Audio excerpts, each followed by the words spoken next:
एक बार उस समय के मगध सम्राट अजातशत्रु गौतम बुद्ध के पास आए और बोले, बुद्ध, आपसे मिलने से पहले मैं एक निर्दयी और खूंखार सम्राट के रूप में प्रसिद्ध था। लोग मेरा नाम सुनते ही भय से कांपने लगते थे। मैं किसी की जान लेने से पहले एक पल के लिए भी नहीं सोचता था और छोटी छोटी गलतियों के लिए भी अपराधियों को मृत्युदंड की सजा सुना देता था। लोग मुझे मृत्यु का दूसरा रूप मानते थे और पड़ोसी राज्य हमेशा इसी खौफ में रहते थे कि पता नहीं मैं कब उन पर हमला करके उन्हें बर्बाद कर दूं, जैसा मैंने वैशाली गणराज्य के साथ किया था। कोई भी राज्य मेरे खिलाफ षड्यंत्र रचने या मगध पे हमला करने के बारे में सोच भी नहीं सकता था। लेकिन मैं जब से आपकी शरण में आया हूँ और आपके अहिंसा के विचारों को जीवन में अपनाया है, तब से लोगों के बीच मेरा भय बिल्कुल ही खत्म हो गया है। मेरे राज्य में अपराधियों की संख्या बढ़ गई है। रोज नित्य नए अपराध होते हैं। मेरे सेनापति और मंत्री मेरे और मेरे परिवार के खिलाफ षड्यंत्र रचते हैं। पड़ोसी राज्य मगध साम्राज्य की सीमाओं की जमीन पर कब्जा करने की कोशिश करते हैं और मगध के व्यापारियों के व्यापार में बाधा उत्पन्न करते हैं। सम्राट अजातशत्रु ने आगे कहा, बुद्ध, मैं आपके अहिंसा के विचारों को समझता हूँ, लेकिन मेरे मन में एक प्रश्न है। बुद्ध ने कहा, निसंकोच कहो। अजातशत्रु ने कहा, एक राजा का कर्तव्य है कि वो अन्याय के खिलाफ युद्ध करे, अपने राज्य के नियमों का प्रजा से सख्ती से पालन करवाए। लेकिन इसमें अहिंसा होगी, लोगों को दुख दर्द होगा, खून बहेगा। तो क्या एक अपराधी को दंड देना अनुचित है? क्या अपने राज्य के लिए, अपनी संपत्ति के लिए, अपने परिवार की सुरक्षा के लिए युद्ध करना गलत है? बुद्ध ने कहा, अजातशत्रु, इस प्रश्न का उत्तर देने से पहले मैं तुम्हें एक कहानी सुनाना चाहता हूँ। एक बार की बात है, एक गांव में एक बहुत ही विषैला सर्प रहता था। उसने ना जाने अब तक कितने ही लोगों को काट कर मौत के घाट उतार दिया था। वह जिस वृक्ष में रहता था, लोग उस वृक्ष के पास से गुजरने से भी डरते थे। बच्चे उसके नीचे खेलने के बारे में सोचते भी नहीं थे। फिर एक दिन उसी रास्ते से एक भिक्षु गुजरा और आराम करने के लिए उसी वृक्ष के नीचे बैठ गया। भिक्षु को बैठा देख सर्प उसे काटने के लिए नीचे आया, लेकिन सर्प को आता देख भिक्षु तनिक भी नहीं घबराया। वह पूरे शांत चित्त के साथ वहीं बैठा रहा। यह देख सर्प को बड़ा आश्चर्य हुआ। वह अपनी जीभ बाहर निकालते हुए बोला, मैं एक बहुत ही जहरीला सर्प हूँ, क्या तुम्हें मौत से डर नहीं लगता? भिक्षु ने कहा, मैं जीवन और मृत्यु से ऊपर उठ चुका हूँ, अब मुझे किसी भी चीज़ से डर नहीं लगता। भिक्षु ने सर्प को उपदेश दिया कि जो तुम कर रहे हो वो हिंसा है। तुम्हारे काटने से लोगों को बहुत पीड़ा होती है और कई बार तो उनकी मृत्यु भी हो जाती है। भिक्षु की बातें सुन सर्प के अंदर वैराग्य जागा। उसने निश्चय किया कि वो आज के बाद किसी को नुकसान नहीं पहुंचाएगा, किसी को नहीं काटेगा। सर्प अहिंसक हो गया है। सर्प ने काटना छोड़ दिया है। धीरे धीरे ये खबर पूरे गांव में फैल गई। इसके बाद लोगों ने सर्प से डरना ही छोड़ दिया। लोग उसे छेड़ते, बच्चे बेवजह ही उसके पूंछ में पैर रख देते, उसे पत्थर मारते, लेकिन सर्प किसी को नुकसान नहीं पहुंचाता। उसने कीड़े मकोड़ों को भी खाना छोड़ दिया था। रात में कुछ घास फूस खा लेता और सुबह आक्रमण का सामना करता। भूख और पीड़ा से वह बिल्कुल कमजोर हो गया था। उसका शरीर इतना घायल हो गया था कि गांव वाले उसे एक रस्सी से ज़्यादा और कुछ नहीं समझते थे। फिर एक दिन वही भिक्षु दोबारा उसी रास्ते से गुजरा। उसने सर्प की ये दुर्गति देखी तो बड़ा दुखी हुआ। सर्प को औषधि लगाते हुए उसने पूछा, तुम्हारी ये दुर्दशा कैसे हुई?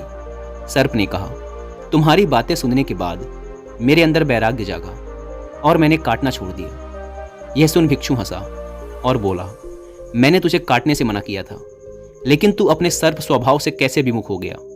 तूने फुसकारना क्यों छोड़ दिया? बुद्ध ने आगे कहा, किसी भी बात की अति, अहिंसा की भी अति, अगर ध्यान से देखें तो हिंसक बन जाती है। अजातशत्रु, अपराधियों में तुम्हारा भय होना ही चाहिए और उन्हें उनके अपराध की सजा भी मिलनी चाहिए, परंतु ध्यान रहे, न्याय करने वाला अपनी निजी शत्रुता के कारण किसी को दंड ना दे, बल्कि अपराधी को उसके अपराध और दुष्कर्मों की सजा ही मिलनी चाहिए। यदि क्रोध, लोभ और ईर्ष्या बीच में आ जाएगी तो न्याय ना हो पाएगा। बुराई को भलाई से जीतो। यदि बुराई भलाई पर हावी होने लगी तो मनुष्यता का नाश होगा। यदि बुराई को हटाने के लिए युद्ध भी करना पड़े तो वो भी करो, लेकिन कभी भी उस युद्ध के कारण तुम स्वयं ना बनो। यदि करना ही पड़े तो सिर्फ सही उद्देश्य के लिए ही करो। अजातशत्रु ने बुद्ध के सामने हाथ जोड़ लिए और कहा, बुद्ध, आपकी इन बातों ने मेरे अंदर के सारे प्रश्न, सारी उथल पुथल को शांत कर दिया है। धन्य हुए भाग्य मेरे जो आप मेरे जीवन में पधारे। इसके बाद अजातशत्रु बुद्ध से आज्ञा ले राजमहल वापस चले जाते हैं। दोस्तों, अगर आप गौतम बुद्ध के सिद्धांतों और उनके विचारों के बारे में डिटेल से जानना चाहते हैं तो इसके लिए आप कुकू FM पर हिंदी में एक बुक सुन सकते हैं जिसका नाम है बीइंग टू बिकमिंग बुद्धा। इसके अलावा आप एक बुक समरी भी सुनिए जिसका नाम है बुद्धास ब्रेन। कुकू FM के बारे में तो आप सब जानते हैं कि यह इंडिया का सबसे बड़ा ऑडियो बुक प्लेटफॉर्म है जहां पर आप हजारों किताबों को ऑडियो फॉर्म में सुन सकते हैं, वो भी अपनी मनपसंद लैंग्वेज में। नॉर्मली इस प्लेटफॉर्म के 1 साल का सब्सक्रिप्शन पड़ता है 399 रुपीज़ का, लेकिन क्योंकि अभी टीचर्स डे सेल चल रही है इसीलिए सिर्फ 199 रुपीज़ में ही आपको 12 महीने की जगह पूरे 15 महीने का सब्सक्रिप्शन मिलेगा अगर आप यूज़ करते हैं कूपन कोड LEARN50। लेकिन ध्यान रहे दोस्तों, ये ऑफर 5 सितंबर रात 12 बजे तक ही वैलिड है। ऐप को डाउनलोड करने की लिंक भी आपको डिस्क्रिप्शन एंड फर्स्ट कमेंट पर मिल जाएगी। दोस्तों, अब बात करते हैं कि आखिर अच्छे लोगों के साथ ही बुरा क्यों होता है। तो इसका उत्तर सर्प और भिक्षु की कहानी में ही छुपा है, जिन्हें लगता है कि वो अच्छे इंसान हैं क्योंकि वो सबकी बात मानते हैं, लोगों को खुश रखने की कोशिश करते हैं, हमेशा खुद ही कॉम्प्रोमाइज़ कर लेते हैं, सबकी मदद करते हैं, किसी को भला बुरा नहीं कहते, किसी पर गुस्सा नहीं करते। तो असल में ऐसे लोग अच्छे नहीं बल्कि कमज़ोर और बुज़दिल होते हैं, क्योंकि ऐसे लोग सच के साथ खड़े रहने से डरते हैं। वो लोगों की नज़रों में अच्छा बनने और लोगों से अपनी तारीफ सुनने की कोशिश में गलत होता देखते हुए भी चुप रहते हैं, क्योंकि उन्हें इस बात का डर रहता है कि अगर मैंने उसके खिलाफ बोल दिया तो उससे मेरे संबंध खराब हो जाएंगे, मैं उसकी नज़रों में एक अच्छा इंसान नहीं रह जाऊंगा। ऐसे लोग अच्छा बनने की कोशिश में लोगों की हाँ में हाँ मिलाते रहते हैं, उनकी चापलूसी करते रहते हैं। ये कभी भी अपने अधिकारों के लिए डटकर लड़ नहीं पाते और हमेशा ही खुद की तरफ से कॉम्प्रोमाइज़ कर लेते हैं और फिर लोगों से कहते फिरते हैं कि मुझे संतुष्टि है, मेरे अंदर धैर्य है, इसीलिए मैं पीछे हट गया। लेकिन असल में ऐसा कुछ नहीं होता। ये बस अपनी बुज़दिली को ढकने और लोगों से सहानुभूति पाने के लिए ये गाना गाते फिरते हैं। ऐसे लोगों को लगता है कि इनकी ऐसी आदतों से लोग इन्हें पसंद करते हैं, इन्हें अच्छा इंसान समझते हैं, इनकी इज्जत करते हैं। लेकिन असल में ऐसा कुछ भी नहीं होता। लोग भले ही इनके मुंह पर कुछ ना बोले, लेकिन समझते सब हैं कि ये इंसान बुज़दिल और कमज़ोर है, ये अपने विचारों का पक्का नहीं है। और जब भी परिवार व समाज में किसी साहसिक और बड़े कामों को करने का समय आता है तो ऐसे लोगों को हमेशा पीछे ही रखा जाता है, इन्हें कोई नहीं पूछता।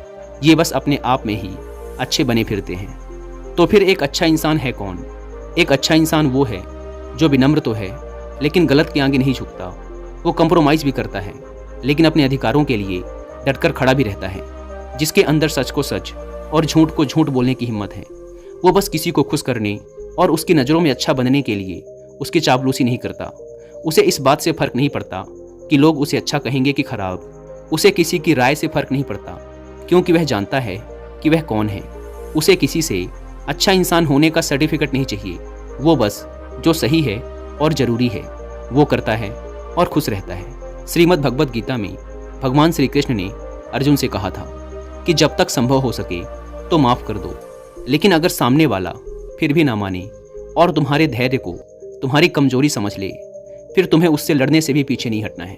तो कहने का अर्थ ये है कि किसी के साथ अच्छा या बुरा नहीं होता, बस हर इंसान को उसके द्वारा किए गए कार्यों का परिणाम ही मिलता है। जो अच्छा होने का दिखावा करता है उसे उसकी चापलूसी, गलत के खिलाफ ना खड़े होने, अपने अधिकारों के लिए ना लड़ने, मेहनत ना करने, आसानी से हार मान लेने और सबको खुश करने की कोशिश करने जैसे कार्यों का ही परिणाम मिलता है। और जो स्पष्टवादी है, मेहनती है, जिसमें रिस्क लेने की हिम्मत है, जो खुद में भरोसा करता है, उसे उसके कर्मों का परिणाम मिलता है।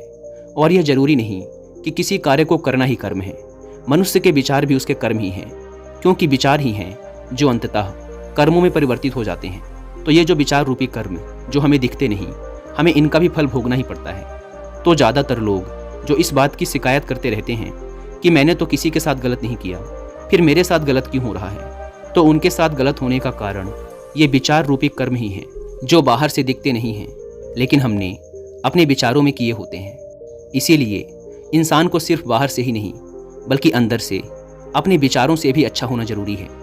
और जो ऐसा है वो कभी भी अपने भाग्य को नहीं कोसता कि मेरे साथ ही बुरा क्यों हो रहा है, बल्कि वो अपने हर परिस्थिति की जिम्मेदारी खुद लेता है। दोस्तों, उम्मीद है कि आपको वीडियो पसंद आई होगी और कुकू एफएम ऐप पर being to becoming Buddha book की ऑडियो बुक को सुनना ना भूलें। और टीचर्स डे सेल का फ़ायदा उठाने के लिए आप लर्न 50 कूपन कोड का इस्तेमाल भी कर सकते हैं। धन्यवाद।